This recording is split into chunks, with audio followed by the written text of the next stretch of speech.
question. Moi, je voudrais peut-être démarrer les choses en faisant remarquer que, en partant de votre conclusion, vous dites que les sciences contemporaines, surtout la physique et l'astrophysique, connaît des limites et sait pourquoi ce sont des limites. Mais je crois que c'est quelque chose qui ressemble beaucoup justement à la démarche théologique chez les pères orthodoxes, c'est-à-dire dès le départ, on a toujours une théologie qui est une théologie des limites de la connaissance.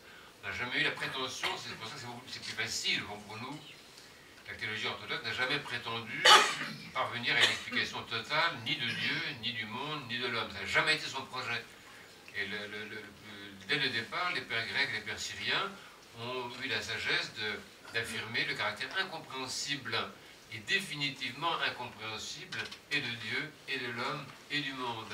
Ce qui fait que l'espace de dialogue avait été ouvert déjà par les pères anciens, mais je ne sais pas, depuis l'origine, c'est très très important ça. Or ça, c'est une conception qu'on trouve chez pratiquement personne, sauf peut-être chez un musée très intelligent, que j'aime beaucoup personnellement, que je n'ai pas connu, parce que c'est Blaise Pascal. Blaise Pascal est un intellectuel exceptionnel qui a poussé très très loin cette affirmation du caractère inconnaissable des grandes réalités, qu'elle soit celle de Dieu ou qu'elle soit celle du monde. Et donc cet espace créé là par des positions au fond qui sont de même méthode, c'est-à-dire bon, il y a des choses qui ne relèvent pas de ma méthode, qui ne relèvent pas de la connaissance d'un sujet par un objet, par exemple, et qui relèvent d'une méthode. Pour la théologie, c'est la méthode de connaissance par union.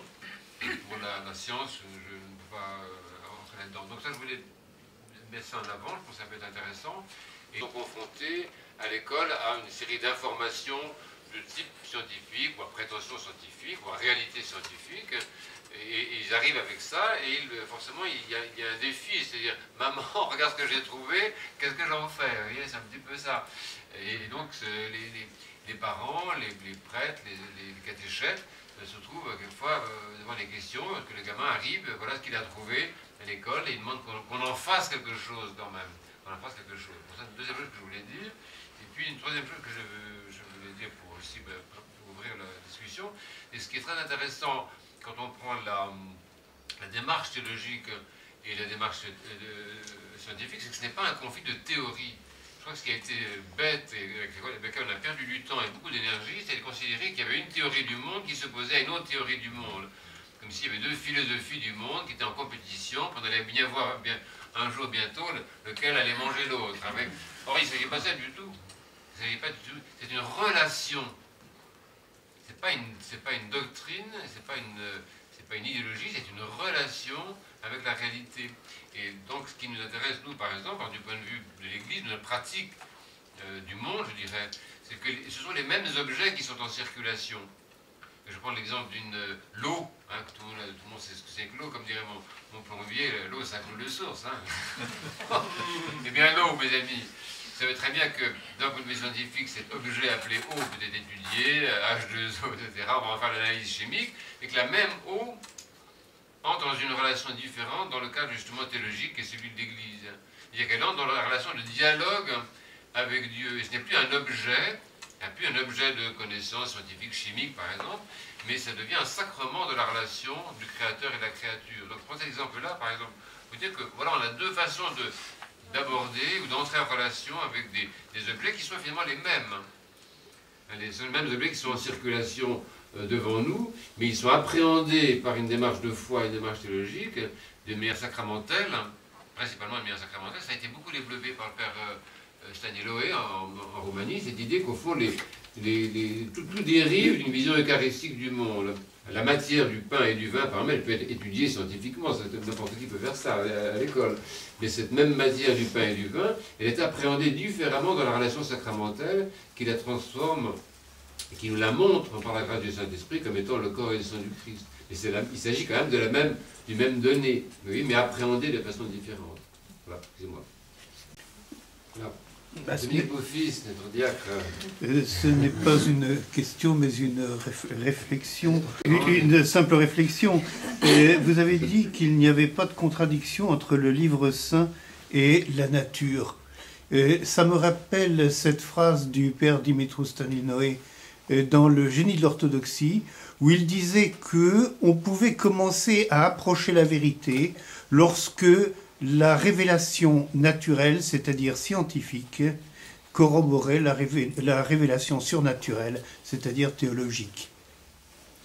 Et je crois que ça, c'est quelque chose d'extrêmement vrai, même dans le travail scientifique. Parce que finalement, qu'est-ce que c'est que la science ? On découvre, surtout dans ces dernières années, on découvre des choses absolument fantastiques, entre autres avec la génétique, entre autres avec l'utilisation de la génétique, avec les neurosciences. Bon, donc on sait tout de la vie, on sait absolument tout. Avec la génétique, on sait la reproduire, on sait même la déformer, on sait comment elle fonctionne. La seule chose, on ne sait toujours pas ce que c'est que la vie et personne n'a été capable de le dire. Sinon, la seule notion que l'on a, c'est que la vie est en Dieu et que la vie, elle est Dieu. Par contre, qu'est-ce que la science dans tout cela ? Je crois qu'il ne faut pas considérer que ce qu'on découvre nous appartient et nous sommes créateurs de ce que nous avons découvert. Mais nous ne découvrons que ce qui a été créé par Dieu. Et je donnerai une définition de la science, que la science n'est rien d'autre que ce que Dieu permet à l'homme de percevoir de sa création. Alors là, vous disiez, et cette chose, je crois très belle, que dans l'importance de l'utilisation des découvertes, à partir du moment où le scientifique réfléchissait à l'utilisation saine de sa découverte, il entrait dans un dialogue entre la théologie et la science. En réalité, si on reste dans le domaine de la création, l'homme a été créé pourquoi ? Il a été créé comme co-créateur. Le terme grec qui est utilisé pour dire que Dieu prit l'homme pour le mettre dans le jardin et le cultiver, est un terme qui, dans la Grèce antique, signifie également prendre comme assistant.